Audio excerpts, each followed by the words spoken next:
Hai guys, selamat datang di channel Best Topic. Hari ini saya akan membahas mengenai dividend trap.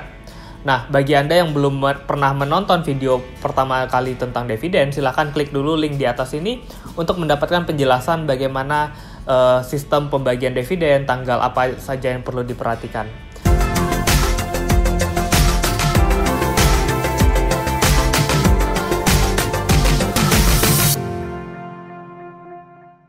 Dividend trap atau biasa kita bilang dengan jebakan dividen itu biasanya lebih menyasar kepada trader.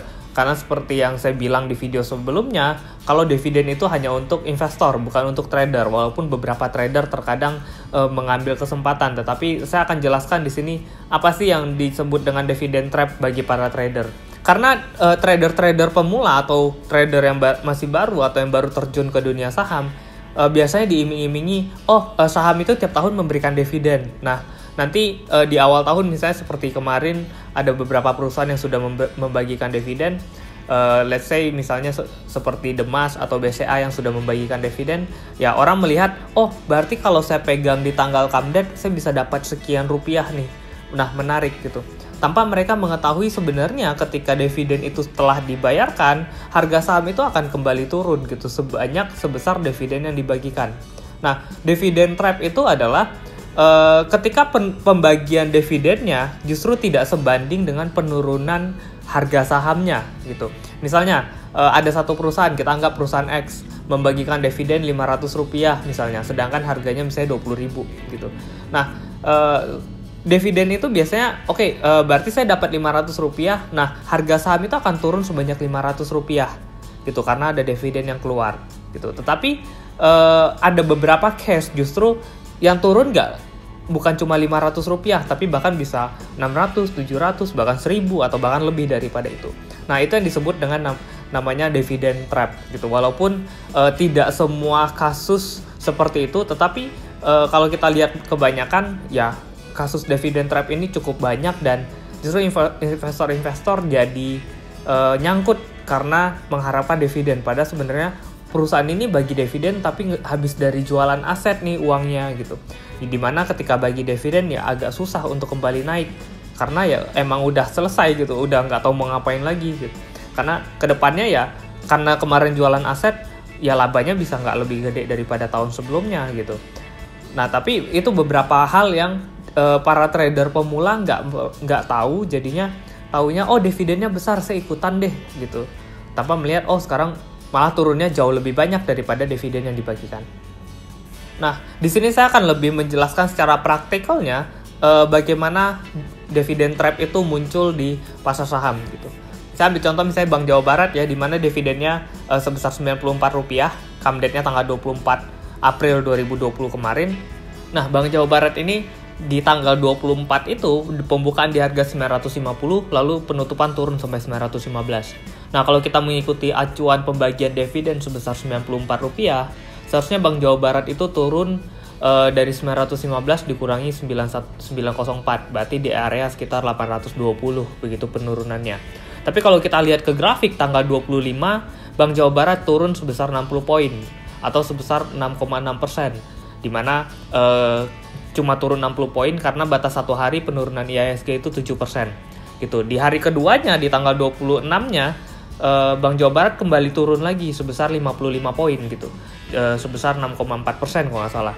Jadi kalau saya total tanggal 25 turun 60, 26 turun 55, itu udah sebesar 115 poin gitu. Lalu di tanggal itu masih belum selesai, lalu di tanggal 27-nya Bank Jawa Barat sempat turun sampai ke harga 765 terendahnya dengan penutupannya di harga 770. Nah, kalau kita kurangkan seharusnya tadi Bank Jawa Barat bagi dividen 94 poin harusnya cuma turun sampai 820.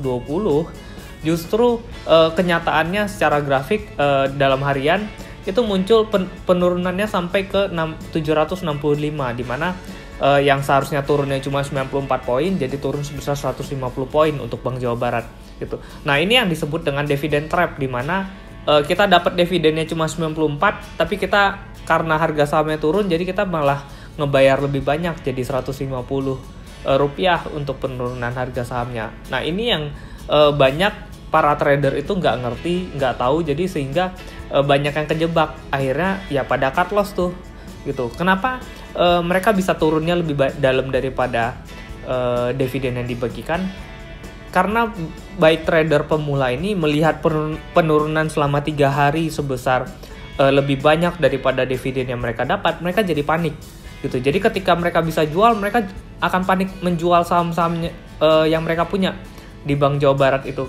Jadinya ya harga saham akan cenderung turun karena kebanyakan orang-orang pada panik jualan gitu. Nah, setelah itu apakah nanti Bank Jawa Barat akan kembali lagi naik ke 820 atau turun lagi? Nah, itu kembali lagi kepada persepsi market ke depannya. Apakah Bank Jawa Barat masih layak untuk ditahan? Apakah menarik lebih murah? Atau memang sekarang masih mahal lalu lanjut turun lagi gitu. Jadi nggak ada kepastian yang 100%, oh habis turun ini lebih banyak nih penurunannya daripada pembagian dividennya. Jadi kemungkinan masih akan naik lagi. Belum tentu, karena ada beberapa perusahaan seperti nanti di akhir saya tunjukkan, nah penurunannya cukup dalam dari pembagian dividennya. Nah, ini grafik saham Bank Jawa Barat ya, di mana harga sahamnya tanggal 24 ini come date-nya, tanggal untuk bisa mendapatkan dividennya. Harga sahamnya turun dari 950 sampai 915. Nah, lalu satu hari kemudian tanggal ex date-nya, di mana harganya seharusnya sudah mulai turun ke sebanyak 94 poin. Ini kelihatan pembukaan langsung berada di harga bawah di sini. Nah, lalu di hari keduanya ini pembukaan langsung berada di harga bawah lagi di sini. Di mana di sini kalau kita lihat sempat naik ke harga 820 ya. Karena optimisme orang-orang, kemungkinan ini Bank Jawa Barat mungkin masih bisa naik lagi karena turunnya lebih dalam gitu. Tapi ternyata enggak, waktu penutupan kembali lagi di harga 800, kembali ARB lagi. Nah, di hari selanjutnya itu pun kembali turun lagi, pembukaan langsung di bawah lagi di harga 765 gitu. Baru penutupannya naik ke 770 gitu. Ini yang tadi saya jelaskan. Nah, dividend trap yang menurut saya cukup dalam itu salah satunya di tahun lalu ya, di tahun 2019 bulan 6 Juni itu ada satu perusahaan Mitra Pinastika atau kode sahamnya MPMX, di mana perusahaan ini membagikan dividen sebesar 480 rupiah ya, di mana harganya waktu itu penutupan saat hari come date-nya di harga 1.400-an. Oke, jadi seharusnya ketika di harga 1.450 lalu pembagian dividennya 480, maka seharusnya harga sahamnya turun sampai ke 970 gitu, karena 1450 kurang 480 harga 970. Oke. Nah, di sini come date-nya, lalu satu hari setelah come date atau tanggal ex date-nya, saham ini langsung turun, pembukaan langsung ARB ya di harga 1090 closingnya. Lalu hari keduanya ini kembali turun, pembukaan di harga 950, tapi seharian itu terus cenderung turun sampai ke penutupan di harga 890.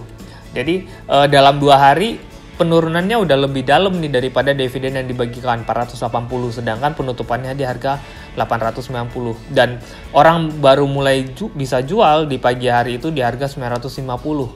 Oke. Jadi kalau saya hitung, kalau saya bisa jual di harga 950, berarti saya harus membayar 500 poin kerugian untuk saya dapat dividen sebesar 480 poin gitu. Berarti saya masih minus 20 poin. Itu kalau kejual di harga 950, tapi sepengetahuannya kita di hari ini, waktu penurunan ini, itu cepat sekali turunnya ke bawah karena orang panik untuk ingin menjual gitu, secepatnya ingin menjual gitu, sehingga harga sahamnya cenderung turun ya. Mungkin beberapa orang justru baru bisa jual di harga 900 sampai 910 mungkin, dengan penutupan closingnya di harga 890. Nah, kalau baru jual di harga 900 ya berarti orangnya rugi sebesar 550 poin gitu untuk mendapatkan dividen sebesar 480. Lalu setelah pembagian dividen kan turunnya lebih dalam nih daripada dividen yang dibagikan. Apakah saham itu bisa naik? Nah, dapat dilihat dari grafik yang saya berikan, justru saham ini turun terus sampai ke terakhir ini di harga 540. Dengan penurunan terakhir terendah itu berada di harga 418 rupiah gitu.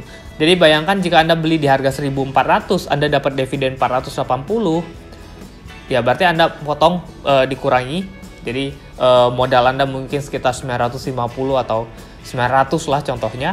Ya sekarang harganya cuma 540. Berarti Anda rugi hampir ke setengahnya gitu. Hampir setengah dari portofolio Anda.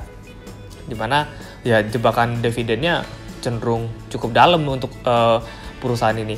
Nah, kenapa perusahaan ini membagikan dividen sangat besar? Karena kalau kita cek di laporan keuangan tahun 2019-nya, perusahaan ini tiba-tiba untungnya melonjak jadi besar dikarenakan adanya penjualan aset. Nah, waktu di sini saya udah peringatkan bahwa hati-hati Mitra Pinastika memberikan dividen terlalu besar, di mana keuntungan dari perusahaan ini didapat dari penjualan asetnya, sehingga saya nggak yakin tahun depan dia bisa memberikan kinerja yang masih cukup baik dibandingkan tahun-tahun sebelumnya, karena ada aset yang dijual sehingga kemampuan Mitra Pinastika untuk menghasilkan laba tentunya akan cenderung lebih turun gitu. Nah, lalu ada nggak perusahaan yang habis dividen terus dia naik lagi gitu, dividen trap-nya nggak berlaku? Ada, contohnya salah satunya di sini di BCA. Nah, di sini ada logo dividen, berarti ini ada ex-date-nya, area ex-date-nya. Lalu ini adalah tanggal come date-nya, 23 bulan 4. Jadi tahun 2019 kemarin BCA membagikan dividen sebanyak 255 di tanggal 23 bulan 4, itu tanggal come date-nya gitu. Jadi kalau kita lihat dari grafik penutupannya, closing-nya di harga 28.150 gitu. Dividen yang dibagikan sebesar 255.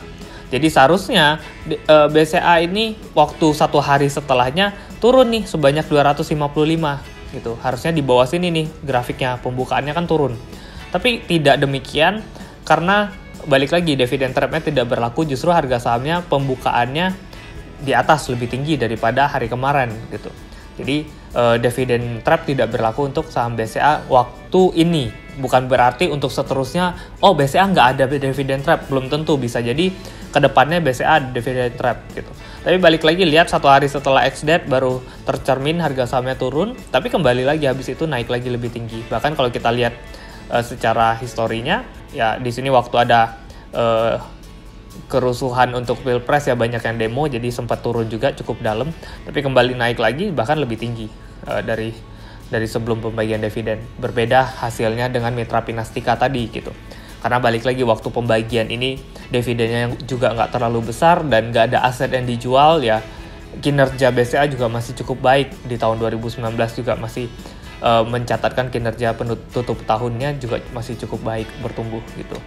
Jadi ya harga sahamnya juga naik. Nah, kalau kita lihat, oh ini kok grafik BCA turun dalam, ya ini beda lagi. Ini bukan efek dari dividen, tapi efek dari kondisi ekonomi yang memang lagi rentan dikarenakan penyebaran virus corona belakangan ini gitu.